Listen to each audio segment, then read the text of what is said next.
okay, a response to Aborted Soul and his case against religion. The thing is, there are domains of our universe that cannot be explained by science. Scientists would agree with this. We cannot explain why the universe is ordered in a mathematical or structured way, for example.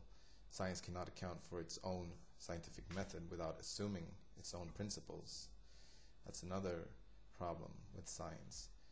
But answering why things are in a certain way in our universe, that is, for example, why do we have natural laws, for example?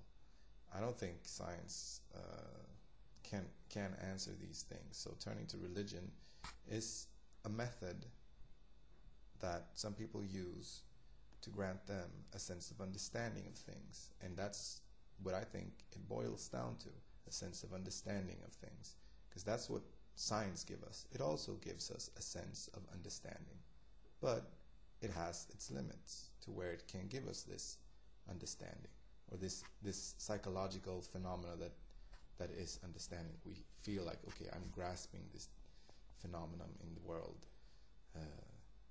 I feel like I understand this.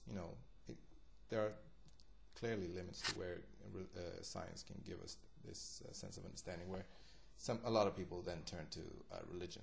I don't, and obviously you don't, but a lot of people do.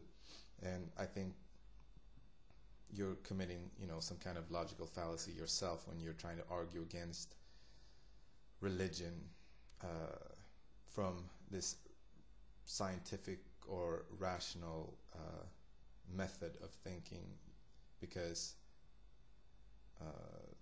that's not. Those are elements of this method of attaining knowledge that fail to give us this sense of understanding in certain aspects. So therefore, you can't turn to these ways of reasoning when you argue against religion, because they're dealing with completely different domains of our world.